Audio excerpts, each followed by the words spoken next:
ये खबर KR मंगलम university द्वारा प्रस्तुत की गई है। थलापति विजय की जमकर हो रही है चर्चा। कैमरा, एक्शन और अब दिल्ली की पारी। क्या है विजय का दिल्ली वाला प्लान? आखिर पीएम मोदी से मिलने दिल्ली क्यों आ रहे हैं विजय?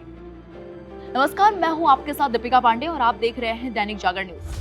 आज बात होगी साउथ के उस थलापति की जिसकी चर्चा पूरे देश में हो रही है। सीएम बनते ही उनका एक्शन मोड छाया हुआ है। जी हाँ, हम बात कर रहे हैं तमिलनाडु के नए मुख्यमंत्री और टीवीके के अध्यक्ष सी जोसेफ विजय की। थलापति विजय की एक बार फिर से खूब चर्चा हो रही है। चर्चा इसलिए हो रही है क्योंकि विजय अब चेन्नई से सीधे देश की राजधानी दिल्ली का रुख करने वाले हैं। लेकिन सवाल यह है कि सीएम बनते ही मोदी से मिलने दिल्ली क्यों आ रहे हैं विजय? क्या ये सिर्फ एक शिष्टाचार मुलाकात है या इसके पीछे छिपा है कोई बड़ा सियासी और आर्थिक एजेंडा? आइए आपको दिखाते हैं इस रिपोर्ट में।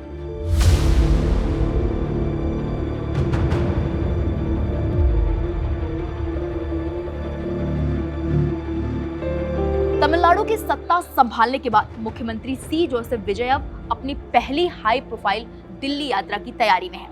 सूत्रों की माने तो मई के तीसरे या आखिरी हफ्ते में विजय 2 दिनों के लिए दिल्ली दरबार में होंगे। ये दौरा इसलिए खास है क्योंकि 18 मई को तमिलनाडु कैबिनेट का विस्तार होना है। जैसे ही चेन्नई में नई टीम और प्रशासनिक फेरबदल का काम पूरा होगा, विजय सीधे दिल्ली के लिए उड़ान भरेंगे। अपनी इस पहली आधिकारिक यात्रा के दौरान विजय प्रधानमंत्री नरेंद्र मोदी और राष्ट्रपति द्रौपदी मुर्मू से मुलाकात करेंगे। ये एक परंपरा भी है, लेकिन विजय की इस फाइल में सिर्फ बधाई के फूल नहीं बल्कि तमिलनाडु की किस्मत का पूरा लेखा जोखा होगा। बताया जा रहा है कि विजय की लिस्ट लंबी है। वो गृह मंत्री अमित शाह और वित्त मंत्री निर्मला सीतारमण से भी मिलेंगे।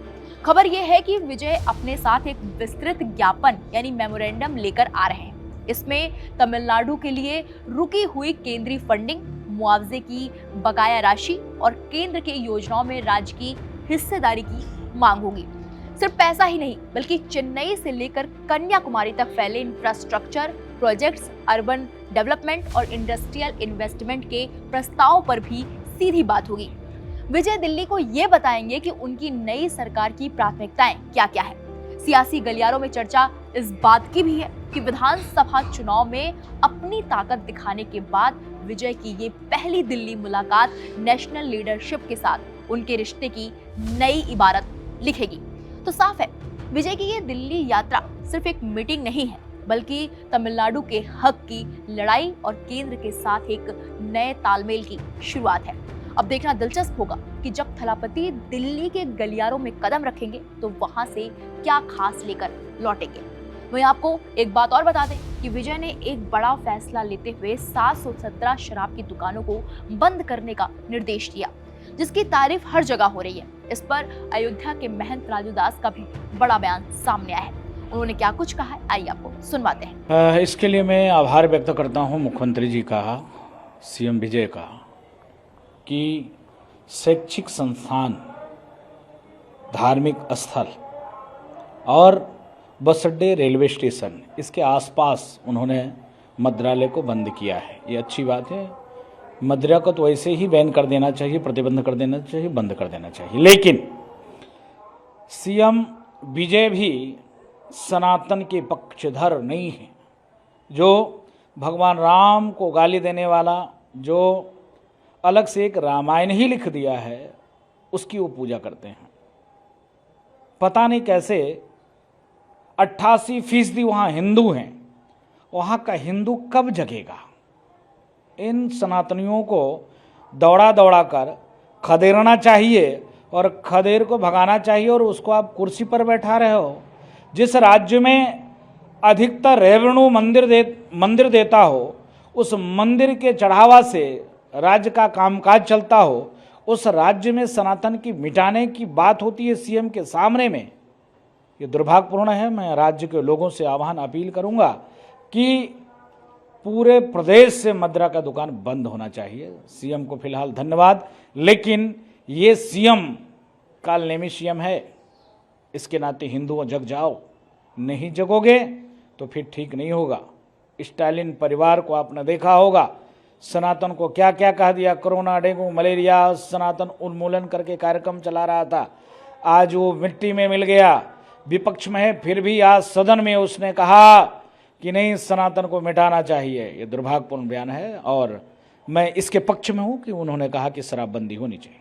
तमिलनाडु डीएमके नेता उदयनिधि स्टालिन ने जिस प्रकार से पूर्व में सनातन पर टिप्पणी किया था, फिर पुनः सदन में सीएम विजय के सामने में सीएम विजय मुस्कुरा रहे थे जब वो बोल रहा था। उदय, सोचिए, कॉकरोच, ये कीड़े मकोड़े सनातन को मिटाना चाहते हैं। जो सनातन संस्कृति रावण के हुंकार से नहीं मिटा, जो हिरण्यकश्यप के दार से नहीं मिटा, क्या उस सनातन को मिटाना संभव है? लेकिन पता नहीं, जहां 87% हिंदू हो, जहां पर मंदिरों के चढ़ावा से सरकार की व्यवस्था चलती हो, वहां पर सनातन की मिटाने की बात हो रही है। क्या तमिलनाडु के हिंदू नपुंसक हो गए क्या? क्या वहां के हिंदू कुंभकर्णी नींद में सो रहे हैं क्या वहां के हिंदुओं को क्या ये जिम्मेदारी नहीं है कि सनातन को मिटाना संभव है क्या? अगर जो ये मिटाने की बात करता है, क्या वहां मुंहतोड़ जवाब इनको नहीं देना चाहिए क्या?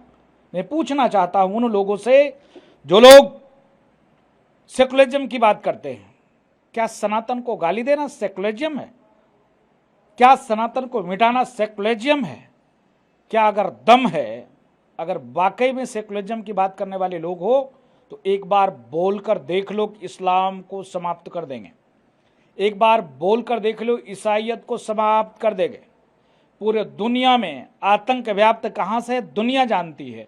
और सनातन कहता सर्वे भवन्तु सुखिनः सर्वे सन्तु निरामया। विश्व बंधुत्व की भाव और भावना सनातन रखता हो और सनातन के मिटाने की बात होती है, दुर्भाग्यपूर्ण है। मैं सरकार से मांग करता हूं ऐसे लोगों के खिलाफ सख्त से सख्त कार्रवाई हो और हिंदुओं से आह्वान अपील करता हूं, ऐसे खटमलों को, कॉकरोचों को फिनाइल देकर मारना पड़ेगा। फिलहाल विजय के दिल्ली दौरे पर आपकी क्या राय है, हमें कमेंट बॉक्स में जाइए और जरूर बताइए। बाकी बड़ी खबरों के लिए आप देखते रहिए दैनिक जागरण न्यूज। नमस्कार।